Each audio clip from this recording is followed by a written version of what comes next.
The morning after the speech in the throne, and just days before the very popular Canada Emergency Response Benefit, the CERB, is set to end, a benefit that 4 million Canadians are currently using, the Liberals made some big changes.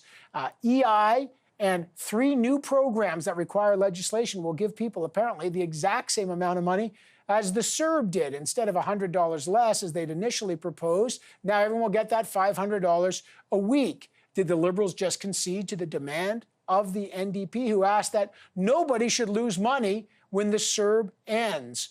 Why did they do it now? Of course, these 3 programs, including 2 weeks of paid sick leave, are changing. Why didn't they announce it all yesterday? To get the inside story, we're joined by the Minister of Employment, Workforce Development and Disability Inclusion, Minister Carla Qualtrough. Good to have you back on the program. Hope you and your loved ones are doing well, Minister. Okay, look, the CERB was set at $400 a week. The NDP said you can't push all these folks off in 4 days and get it. Now, through these other programs, it's going to be equal, $500 a week. I don't understand that. Why weren't these changes announced in the speech in the throne or when the Prime Minister demanded national airtime? It now looks like you guys have bent to the NDP. I don't get it. Well, hi, Evan. Thanks for having me. To begin with, listen, a month ago, we announced these three benefits. Literally, what has changed, as you said, is the amount of the benefit. So everything else will come as no surprise to anyone in the legislation. It's exactly as we set forth the parameters. And a month ago, I was pretty darn clear, I thought, in saying that we were going to be flexible. If things change, we're going to look at how return to school came out. We were going to look at where the pandemic was, how many jobs were created in August. We were very amenable at that point to making changes to the benefit parameters. And as we've seen this all bear out, absolutely, we've decided that the best thing to do is be more rigorous in the legislation around disincentives to work. And certainly this legislation is better from that regard, but also be equally as generous for people who can't get the jobs. Right. But here's what I don't understand. The Prime Minister talked to Mr. Singh, Jagmeet Singh, before the speech in the throne was delivered. He talked about this. He said, don't end the CERB. This is the most imminent program. It's hugely popular with millions of people. You knew what he wanted. I just don't understand the politics of this. You're in a minority government. There's a potential for election. Now the NDP are going to say, look, we fought for the working people. We pushed the Liberals to add this $100. They claimed the victory on a program that you had pitched. Why not have just done this before the speech in the throne and owned it? That's what I don't understand. Yeah, I mean, because I think for us, and certainly for me, this was about getting it written into the legislation, working with the other parties, not talking about what was in the legislation, because you can't really until we deposit it today, and really focusing on substantively what was in the law as opposed to the politics and what people are all saying around this. It really was about to be fair, Minister, it's not. To be fair, it's not. I mean, I get the political aspect as well, and the NDP is going to claim victory that they did it. But for millions of Canadians, they were very worried that they're going to lose serious money in the midst of a pandemic in days, and now just, days away. You guys prorogue Parliament. This is a last-minute deal. Now you got to start negotiating. People are wondering, gosh, are they even going to get this done? You've had to change the amount of money people are going to get. You guys could have done this all in the summer and basically taken a huge amount of anxiety off the backs of probably 2 million Canadians who wouldn't got the same money in your legislation initially. I hear you, Evan, and I think that you make some very valid points there. The reality for us, when we introduced these benefits a month ago, we believed that the economy was such that there were more jobs out there, there were more hours of work out there. So 400 seemed reasonable as a signal that we weren't in a place where people couldn't work at all anymore. So we felt very strong in our justification of the amount. We then saw how anxious people were, and to your point, and how jobs came back in August, but they're really starting to plateau. There's a real sense that the low-hanging fruit in terms of jobs rebounding is been picked, if you will. A number of things happened around the safe return to school or the REAST return to school, and we just decided instead of creating that anxiety, we're in a second wave. Why would we go back in 2 months and change it? It made sense to legislate it at $500, and if a outcome of that is we have political support, well, I say all the better for Canadians. Okay. let's talk, and I'll get at the timing issue in a minute, but I want to talk about paid sick leave, another big issue for millions of Canadians. Because, people are looking at leave. Your kid, I have kids, you got kids, your kid gets a fever, you got to take off and take them in, and the testing's a total nightmare scenario. So now you've got this Canada Recovery Sickness Benefit that you had talked about before. Look, it's 2 weeks, $500 a week. It's temporary.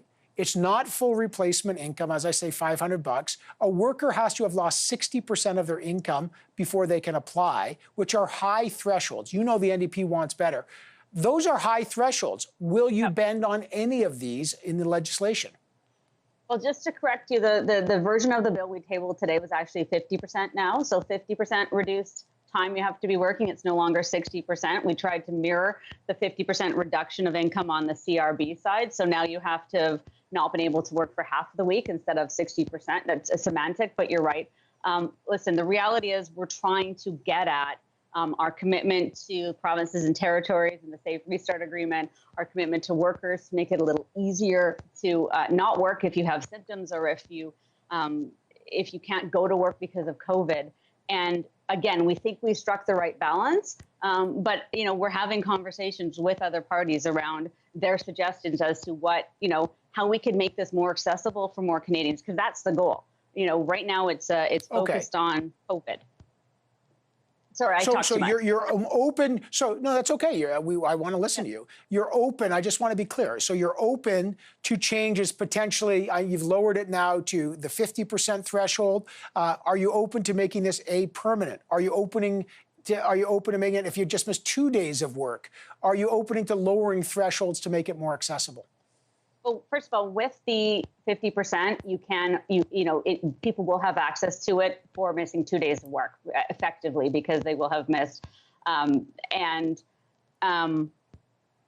The conversation, I think, is a little premature on the permanence of this. Certainly open to having that conversation. Right now, our focus is on getting Canadians through the next year. But like with EI, we are laying the foundation for massive reconceiving of how we deliver employment insurance, how we, structure our social safety net over the years and decades to come. And this is one step in that journey. But we need to have those conversations with a lot more stakeholders before I can say it would be permanent.